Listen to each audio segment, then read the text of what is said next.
Well, maybe somebody got a question or something this morning that they wanted to bring up. Anything? Yeah, Nick. Oh, yeah, thank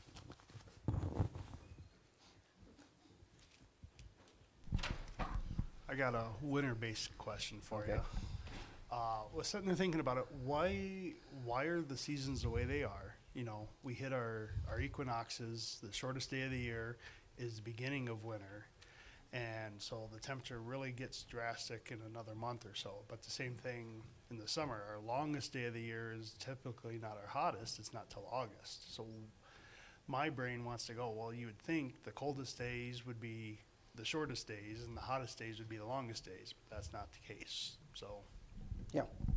Yeah, it has to do with time delay. Okay, so and God set it up this way. I mean, the Earth doesn't have to be at a 23 and a half degrees angle. It doesn't, but it is.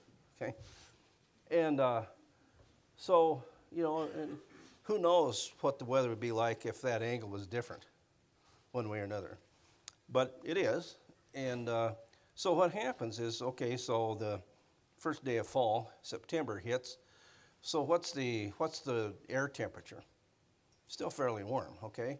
So so the sun, is I mean, it's headed toward the Arctic Circle, and the closer it gets there, the cooler it gets up north. But there's always a time delay. It's like if let's say you had a wood stove in your house, okay, and it's cold, and you come in and you fire the wood stove up, it's going to be a while before the house starts to heat up because it's going to take the convection. Well, the Earth's operating on a big convection cycle itself. The reason for the wind currents is that convection cycle. And right now, like today, see, you've got a clash of moisture coming in from the California coast, and you got the Arctic air moving in. And see that clash between those two systems, what's happened is the Arctic is pushing further and further and further south. You can just see it, and it could be a pretty cold winter if this continues. The type of fall that we had where it was pretty warm, and lots of wind, generally that's because at the North Polar area, you have a lot of cold air, and it's pulling the convection, see, from the west, particularly coming off the Pacific. But as it continues to deepen, see, then it'll work its way south. And depending on how south and how deep it gets, depends on those convections. So that's why there's a delay. Same way when you hit the other side, you hit the summer, the ground's still cold. Okay, it's going to take a while for the convection forces to warm it up. So that's what's going on. And it's pretty exciting because that's how God gives us the weather, the snow, the different things that he gives us is a result of the fight between those convection forces. And, he designed it that way. It's pretty amazing, but that's why. Yeah. So everything in life, there's a time delay. You hadn't noticed that, but, but there is. Oh, thank you, Judy. I don't pay any attention to you, you know that. Shannon. Thank you. First, I really appreciate your opening. Really super encouraging. Oh, it's on. Okay. Just took a delay. Okay, delay. I really appreciate your opening. Very encouraging, the thought there, and actually ties into something I've been thinking about through your bringing how God brought the word to us with respect to the individual leaders of Israel. Starting back with Moses and then, or even before that, but Moses particularly, Joshua and Samuel, and throughout the scripture. You touched on the perspective of Israel toward them, but a scripture that really encourages me, and you went over this too a little bit, but the concept here in this scripture out of Psalm 37, verse 3. Let's see if I could read it. Trust in the Lord and do good. So from the perspective of a person who's working, that you gave, like this morning, you're working and laboring and trying to accomplish some things. This is a great encouraging scripture. Trust in the Lord and do good. Dwell in the land and cultivate faithfulness. Delight yourself in the Lord, and he will give you the desire of your heart. Commit your way to the Lord. Trust also in him, and he will do it. He will bring forth your righteousness as a light and your judgment as a noonday. Rest in the Lord and wait patiently for him. You know, God establishes his leaders from his perspective. And it seems like that's the way he does it. He brings forth their righteousness as a light and their judgment as the noonday. The training process we don't get to see really, but we see the outcome of that. So that was really encouraging, just in the perspective and tied into how that happened for the Old Testament greats that you had gone over a while back. Yeah. And that's the key thing, is those are there to give us faith, because basically faith is when you're fighting impossible odds. Okay? And but what makes the difference is God. And so you just got to, believe that in the script, and you can't put your finger on it, and especially in the spiritual realm. They had a way in the Old Covenant here. Thank you. I guess I don't need two mics. I might. Especially in the Old Covenant, they needed physical. They needed some physical, result eventually for their faith. That's why Abraham is such a tremendous example of faith in the Old Testament. His faith picture was that he would be, the father of many, ultimately many nations, many Gentiles. But he never got to see that picture in his lifetime. And just about everybody else did. But Abraham never got to. But he believed that what God had promised, God was able to perform.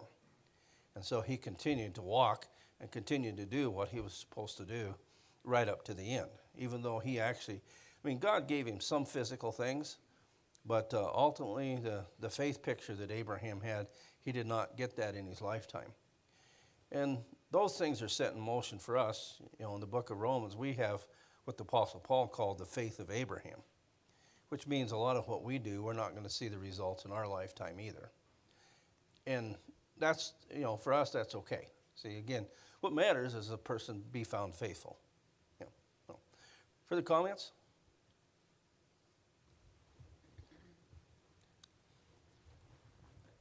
I have a question. Go ahead. For you. From Hosea chapter 1, verse 4.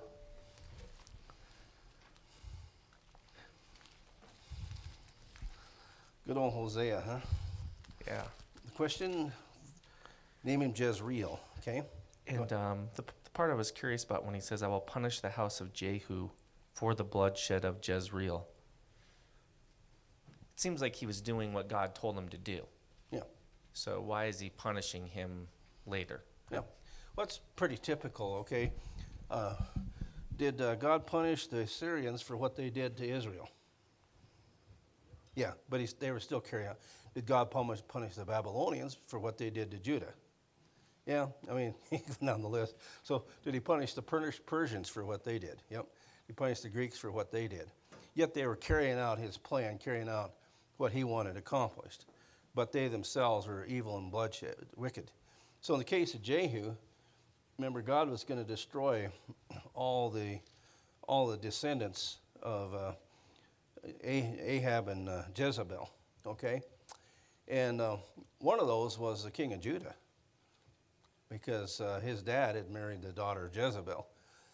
And so Jehu, he wiped them out. He did, if they, ultimately, if one of the ladies hadn't preserved one of the sons of Judah, hid him for a while, all of those people would have been wiped out.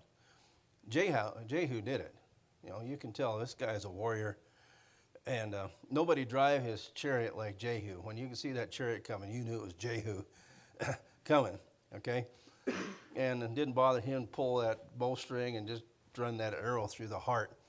And he was clever. Remember, after he took control, well, Jezebel, remember, she was up there in that tower, and she had herself all painted up. And Jehu looks up. He's sitting there in the chariot. It's pretty clear where the army's going to be, right? And so he looks up, says, who's with me? And finally he got the eye of somebody. He said, throw her over. So they threw her down off the tower, right? he drove his chariot back and forth over the top of her, right? Then he went in to the local tavern, ate and drank, and said, well, we better bury her because she was, after all, the daughter of a king. There wasn't anything left but the bones, right? As had been prophesied, see? And so that's how she ended. Earlier, recall Ahab, Elijah said the dog's going to lick your blood at the pool of Jezreel, right? See, that's where the Jezreel comes in, it's talking about here. And so you recall the story, Ahab against the prophet of God, Micaiah, the son of Imlah, had a vision where up in heaven where all the evil spirits were coming in the presence of the Lord, and God said, how am I going to persuade Ahab to go up and get himself killed? And finally one of the evil spirits stepped forward and said, well, I'll be a lying spirit in the mouth of all the false prophets. So, the story was that, when Micah steps forward, finally, at the insistence of Jehoshaphat, Micah says, I saw you guys all scattered. I saw you defeated. And Ahab says, take that guy away. Don't feed him anything but bread and water until I get back. And Micaiah hollers out over his shoulders on the way out. He says, if you come back, the Lord hasn't spoken by me. Well, he didn't come back alive. And so he was out there, he disguised himself as a common soldier. And he directed the soldiers of Syria toward the king of Judah. Okay, but Jehoshaphat says, I'm not the king of Israel. So they didn't chase him. Remember? But a soldier drew shot an arrow at random, right? And it went through the weak spot in the armor. And so Ahab is fatally wounded. See, and they prop him up in a chariot for a while. And finally they take him to Jezreel, where his temporary capital was, and hauled him out of the chariot. And then they took the chariot down to the pool of Jezreel, washed the blood out, and the dogs came and licked the blood at the pool of Jezreel, just like was prophesied.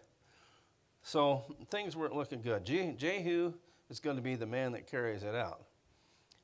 You recall another time, shortly after that, he said, okay, let's get all the prophets of Baal in here. Let's get them all. Let's have a big celebration. I'm going to serve Baal a lot, okay? So let's get all the false prophets in here, prophets of Baal in here. Let's get the prophetesses Ashtoreth in here too. So then he's got one of his guys. He said, is that all of them? He said, yep, that's all of them. So Manny, butchers them, right? And so he's pretty, he said, I'm zealous for the Lord. Well, zealous for the Lord as long as the Lord of his imagination and wouldn't do things his way. He kept worshiping idols. Israel kept worshiping idols. But he did punish the house of Ahab. And but because of all the bloodshed, then God says, all right, I'm going to punish, like he says it here in Hosea 1:4. He said, a little while, I'm going to punish the house of Jehu. See, that's the guys that are still king. For the bloodshed of Jezreel, ultimately I'm going to put an end to the kingdom of the house of Israel. Israel is going to come to its end. Physical Israel, the northern nation, going to come to its end. So, further comment, Mr. Luke Wilson?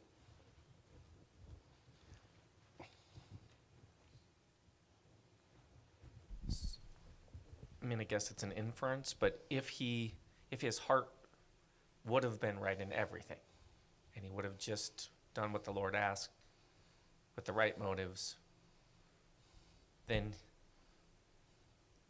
that probably would have been a different situation as far as a punishment for just carrying out what the Lord said. Yep. Okay, thank you. But he had no intention of driving all the idol worship out of Israel, just Ahab and Jezebel, what they worship. Yeah, good. Phil?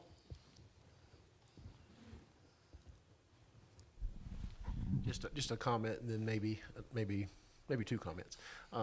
I often think about this very thing that you're talking about, because even Paul would say things like, well, when I consider how the Lord has used people to accomplish his will that will not participate in the inheritance and in salvation. He's done that.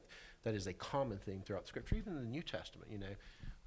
When Peter was preaching on the day of Pentecost, he talked about how God, used godless men to accomplish his will.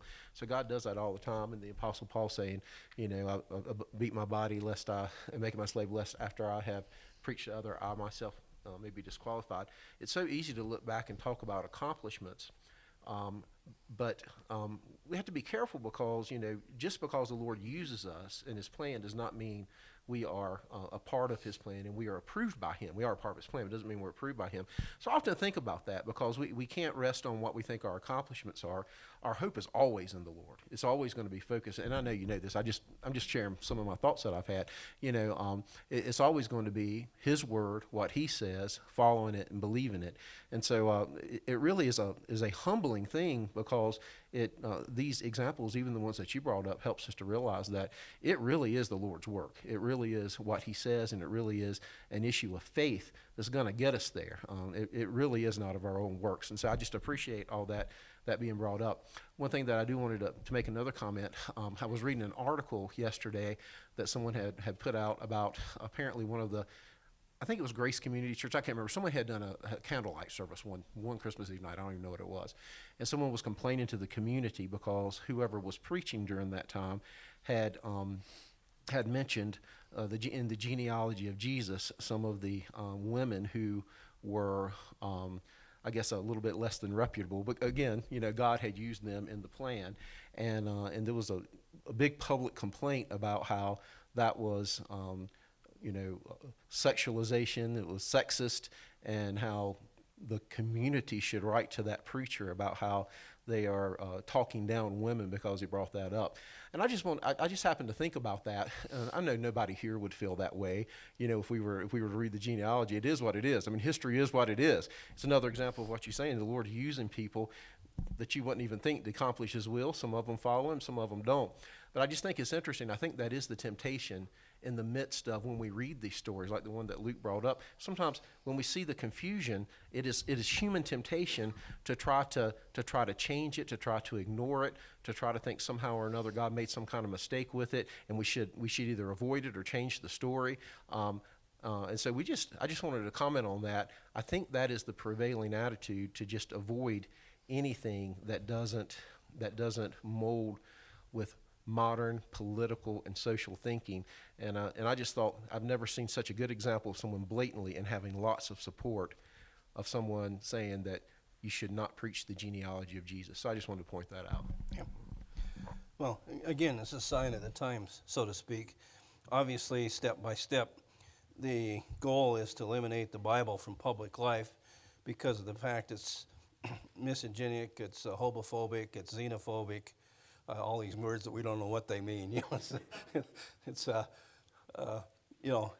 full of hate speech.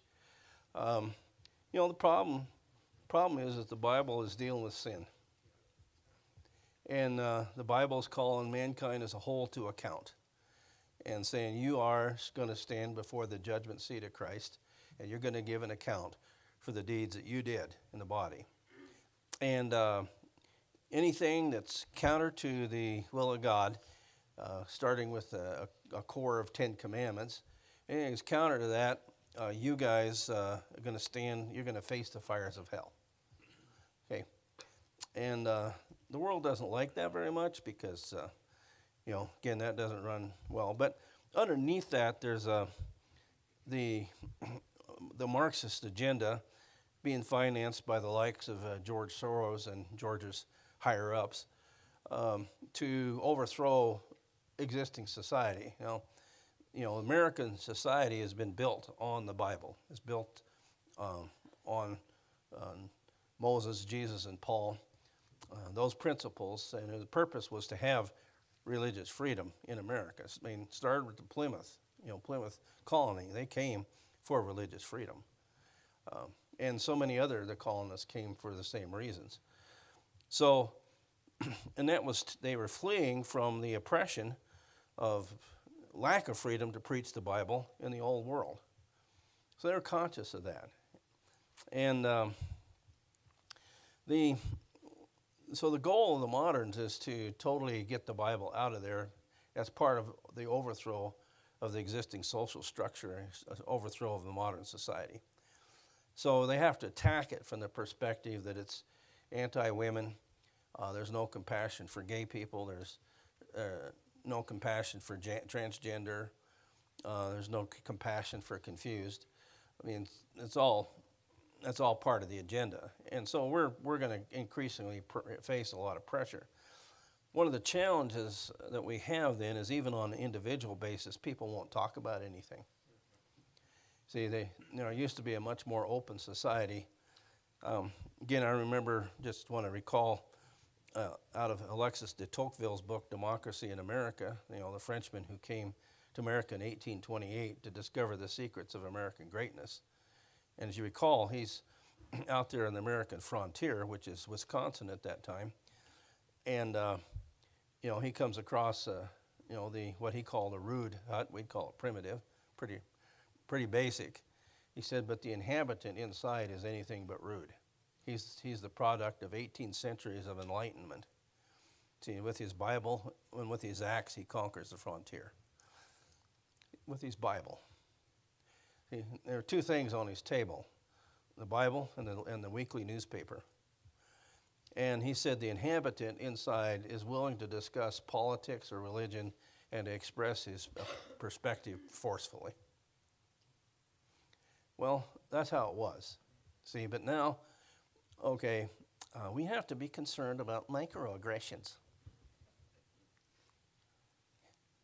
Yeah, if I'm going to say anything that's going to offend Judy here, I got to warn her that I'm about to say something that could be offensive. Judy, did you know I have a little bit of gray in your hair? Could be totally offensive to some people, right? But I have to warn her. See, in other words, they've set things up so that particularly now people are going to get offended at anything that Christianity's got. Okay, now you can be a Black Lives Matter and you can trash Christianity and you can, burn cities down and everything else, and that's okay. So you don't have to be worried. I mean, that's not even microaggression, right? That's okay. That's part of the Marxist agenda. See, and so that's what we're facing on a large scale there, and appreciate Phil bringing that up because that's just the beginning. That's just the beginning. You're not going to be able to preach the Bible without people claiming you're homophobic. Actually, the Bible's a white nationalist book. Did you know that? It's like crazy. The Bible wasn't even written in America. It wasn't even written in Western Europe.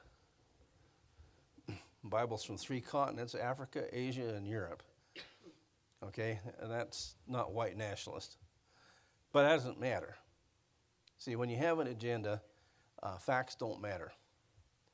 Well, only thing that matters is the agenda. And they actually say that. They actually say that the only thing that matters is the agenda. That's what we're up against.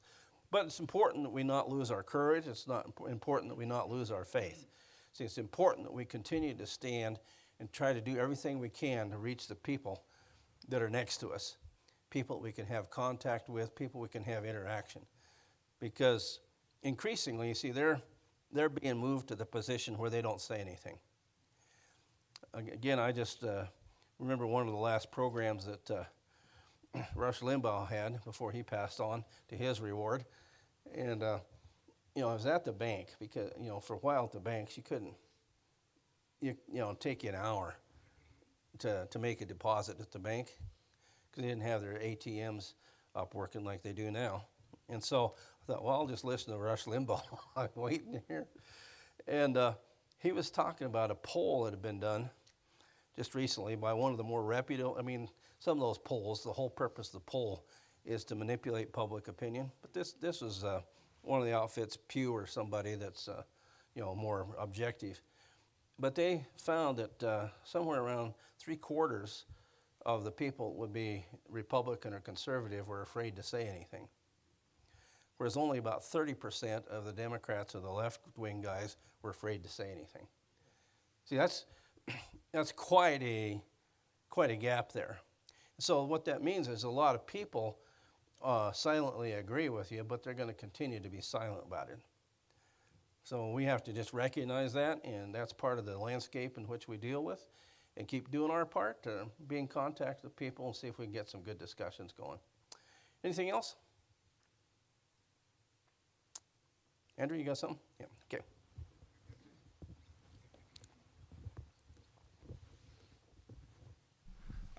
So in my reading, I was going through Daniel, and I was trying to figure out who it was talking about in Daniel 10, and then also wondering about all the events that are described in 11 and 12 and what that's pertaining to historically. Yeah. Well, best thing you can do, Daniel, if you got a new inductive study Bible, okay, bug me and I'll get you one. Okay? But the New Inductive Study Bible has a really nice description there of Daniel chapter 10. And it's what's going on. Okay, when the Greek Empire split at the death of Alexander the Great, then after some infighting, 4 generals came to the surface. And one of the generals was named Seleucus, and Seleucus got Syria, and the area of Syria encompassed what's now all of Turkey, most of Iran, of course Syria, and that sort of thing. And then Ptolemy got Egypt, right? And the Holy Land, or the Beautiful Land, was right between those. Okay, so those guys are fighting back and forth. So the Seleucids, a lot of the Seleucids were named Antiochus. Antiochus the first, Antiochus the second, Antiochus the third, Antiochus Epiphanes, right? And all the Ptolemies were named Ptolemy, okay, one way or another. Some of those guys were great scholars. Some of those Ptolemy kings had the resources and were good scholars. But so chapter 10 is all about the back and forth, sitting down at a table and lying to each other, and that's all that stuff. And it's setting the stage then for when Antiochus Epiphanes comes in and he captures Jerusalem and the temple, stops the sacrifice for a period of time, okay? And so that's all leading up to that, okay? So by the time you get to chapter 11,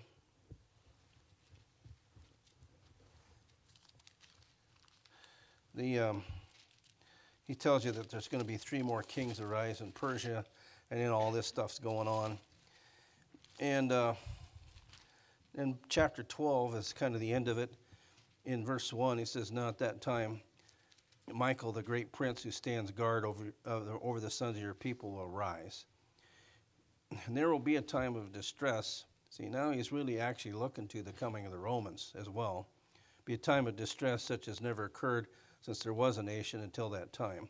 At that time, your people, everyone who is found written in the book, will be rescued." Then he talks about the resurrection. And so, verses 6 and 7. "The one said to the man dressed in linen," these are angelic beings, "who is above the waters of the river, how long will it be unto the end of these waters? I heard the man dressed in linen, who is above the waters of the river, as he raised his right hand and his left toward heaven, and swore by him who lives forever that it would be for a time, times, and half a time. And as soon as they finished shattering the power of the holy people, all these events will be completed." So, with work out of Daniel chapter 9 and so forth, in Revelation 11 and 12, you can establish that time, times, and half a time is the church age. So he's letting you know the events that are going to take place from the time that really all the intertestament period, all the way through to the formation of the church, ultimately the church itself. And so he says in verse 11, "From the time that the regular sacrifice is abolished," see, he's talking about Antiochus Epiphanes here, "and the abomination of desolation is set up, there'll be 1,290 days. How blessed is he who keeps waiting and attains to the 1,335 days. But as for you, go your way to the end. You'll enter into rest and rise again in your allotted portion at the end of the age." Well, it's directly talking about Antiochus Epiphanes. It's also talking about the coming of the Romans. And that's why Matthew says the abomination of desolation spoken of through Daniel the prophet be set up. See, it's very parallel, except the Syrians just abolished the sacrifice for a while. The Romans abolished the temple. So that's a very quick summary of that. Okay, anything else? Okay, but get the New Inductive Study Bible. They got the Kings all laid out for you. Do a nice job for that. Okay, let's turn to Exodus chapter 4 today. This is under the general theme of an ounce of prevention is worth a pound of cure, from God's perspective, all right? And so just kind of touch a review, working through Exodus here. Moses, of course, is selected, spends 40 years in Midian, comes back into the land of Egypt at the direction of the Lord, and the Lord's given some instructions. In Exodus 3:20, I want to pick those up real quick. He says, Exodus 3:20, he says, I'll stretch out my hand and strike Egypt with all my miracles, which I will do in the midst of it. After that, he'll let you go. Now grant this people favor in the sight of the Egyptians, and it shall be that when you go, you'll not go empty-handed. But every woman shall ask of her neighbor, and the woman who lives in her house, articles of silver, articles of gold, clothing. And you'll put them on your sons and your daughters, and thus you'll plunder the Egyptians. Now, God's telling Moses this up front.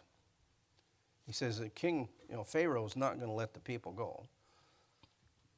But here's what you do. See, so once again, Moses has a picture as to how this is all going to play out. Getting into chapter 4, then, God's going to start to work with Moses. Now, Moses is hesitant, about all this. In verse 10, Exodus 4:10, Moses said to the Lord, Now, please, Lord, I've never been eloquent, neither recently nor in time past, nor since you've spoken to your servant, for I am slow of speech and slow of tongue. Okay? So Moses is hesitant to, take on this mission. He says, I don't think I'm capable. And so the Lord's, he just already given Moses some signs. He turns a snake into a serpent and back and, puts his hand in and pulls it out leprous. God's really working with Moses' faith here. He's trying to, because Moses is going to have to be a man he's going to stand alone. Initially, he's going to stand alone. You know enough about the character of Aaron to know how much he's going to be able to lean on Aaron, right, at some point. So, that shows up later, but we know it out. And so God's going to have Aaron be Moses' mouthpiece. And in Exodus 4:14, the anger of the Lord burned against Moses. That's interesting. So, one of the things is if we've got something in front of us, we don't have the Lord speak to us today directly. He speaks to us through the Word. So when we got something in front of us, sometimes you find yourself in the position, okay, it's got to be done, and I don't see anybody else, right? Okay, well, what's that mean? You buddy, you sister. You got, okay, there's things that are going to have to be done here. It may not be pleasant. A lot of times that's why you're looking around to see if anybody else is available, because it's not going to be pleasant. It's going to be difficult. And that's kind of your signal, okay? You need to step in your particular role and do what needs to be done. I've seen women who, of course, they can't preach or teach men, scripturally. They shouldn't. And if they hold that, I've seen women who actually handled themselves really well and salvaged whole congregations because they were great ladies of faith. They kept things going. They did what they could as women. And sooner or later, after a while, some men came along that could take it the next step. But see, they were the only one. They were the only one. And so they did a lot of behind-the-scenes things to make sure it kept going. Well, that's what happens sometimes. And if you don't do what needs to be done, you can tell that if God's anger burned against Moses, see, his anger might be burned against us just a little bit too. See, those things we got to put in the factor. So the Lord said to Moses, he says, "Is not your brother Aaron, is there not your brother Aaron the Levite?" You haven't seen him for 40 years, but he says, "I know that he speaks fluently. And moreover, behold, he's coming out to meet you. And when he sees you, he'll be glad in his heart." Now, how did Aaron know to start heading for where Moses was, okay?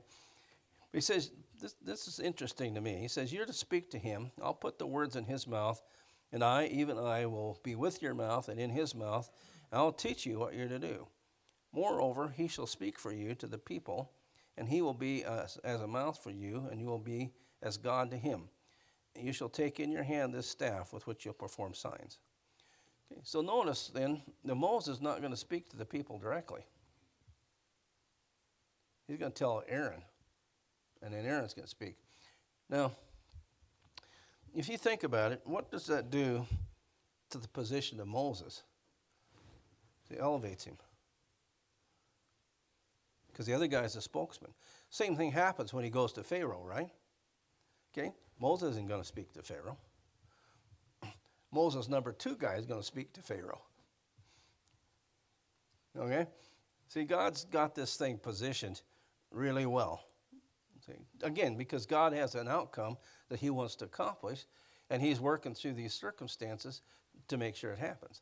Part of it is, okay, Moses isn't going to do the talking, so Aaron will. That's going to work ultimately in the favor of the mission that God's wanting him to accomplish. Any thoughts or comments, Nick?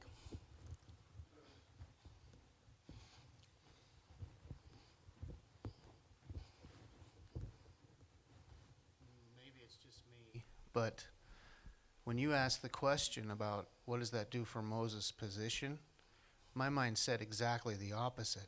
It actually puts him in the background, because in my mind he would have had to tell Aaron ahead of time. Aaron's the guy standing up front, and the people are listening to him. To me, what that does, it just shows the humility of Moses, that he's willing to do what needs to be done from behind the scenes and not worry about being up front or getting glory. Yeah. See, I'd see your point, Nick, but actually what's happened is they're both standing up front Together. Ah. See, and Moses is telling Aaron what to say, and then Aaron repeats it. Oh, okay. That Yeah. makes sense. Yeah. If otherwise, you'd be exactly right. But see, Moses, this is how God is elevating Moses. Because at some point it's going to be Moses has got to say to the people, "Go." At some point, Moses has got to be the one who takes on Pharaoh face to face. And Pharaoh gets mad at him. You recall? Moses got to have the position in the faith to be able to stand there. So God elevated Moses in this process so that, when it comes down to push and shove time, Moses has got the faith to stand. And ultimately the people are going to, and after they cross the Red Sea, and the bodies of the Egyptians are floating on the Red Sea, see, here's what the scripture said. Then the people believed the Lord and in his servant Moses. See, although Moses never directly spoke, see, it was pretty clear it's coming from Moses to Aaron. So they didn't give it to Aaron, they gave it to Moses by that process.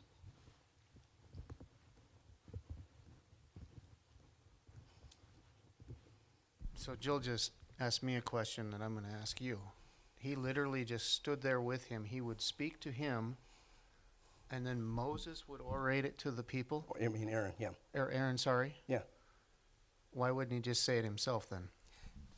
Because he's slow of speech, he doesn't speak very well, and Aaron's fluent. Well, I don't know if he whispered or not, but that's what he did. Seems like a lot of work. But see, there's for a purpose. You're exactly right. It's a lot of work, but for a purpose. Yep. See, and find out, whose rod was it that actually got, say, stretched over the Nile River? It's interesting. And I don't know if this is where you're going on that, but it is interesting that even Jesus kind of had that attitude. He's speaking for the Father's glory. He's speaking for the Father to get the glory. And in many ways, isn't that, those of us who speak, isn't that the whole point? And I don't know if that's where you're going or not, but that's what's popping in my mind. Well, I wasn't going to go there today, but but eventually, yeah, exactly. That's where I'm going. Jesus said the Son can do nothing of himself unless it see something he sees the Father doing. The words I speak, I don't speak on my own initiative, but the Father speaks within me. And Peter tells us, he says, whoever speaks, let him speak as it were the utterances of God. So in other words, we got a tremendous obligation to make sure we're not running our agenda, that whatever it says, politically correct or not, we still say it. Nick? If I'm jumping ahead, Go just let me know. All right. But because how long does that last? Because then you can start seeing where the people start complaining to Moses and things like that. So how long did that last before Moses was speaking to the people? Well, he never did. It's always through Aaron. See, and you got a good point there. How long is this going to take? It's going to take a while. It's going to take a while. So it didn't happen one day, this plague, and then the next day, the next plague. And no, this has taken place over a period of time. Good point. Anybody else? Yeah. Luke. I guess just in a big picture, backing up a little bit, I'm thankful this came up today because in the follow-up of your faith opening, I think sometimes it's easy to adopt a little bit of a fatalistic mentality. Well, God's going to do it. God's going to do it. But there's a reason you hit the deck in that, because you've spent every fiber of your being since you became a Christian to want to try to do your part to get God's word out. And so by faith, yes, it's God who's going to do it, and you realize your dependence on it, but also we got to take a little personal responsibility. Like Moses here, he doesn't get to opt out. You're the guy, and I'm glad the two are coming together, because there's the faith that we have to have. God's going to be the one to do it, but also there should be some personal burn here. It's going to get done. Got to do my part. Yeah. So thank you. Great points. Any further comments? Yeah, Andrew. So is this kind of in the instance of what Nick was talking about, where in Deuteronomy 5 it uses this terminology, then Moses summoned all Israel and said to them, is that with the preface knowing that Aaron was doing all his talking for him? Well, by this point, Aaron's dead. Right. Okay. So at that point is when he starts doing all the talking. Yeah, but that Okay. their other generation was dead. Right. Okay. So when they come out of the wilderness is when he starts officially taking over the speaking. Yeah, exactly. Yeah, right near, because they got to capture the east side of the Jordan while Moses is still alive, and they're standing there then, and of course Deuteronomy means second law, and so Moses is going back over things for this generation, all of whom were under 20, or not even born at the time they crossed the Red Sea. So Moses speaks directly to them. Yep, good point. Nick?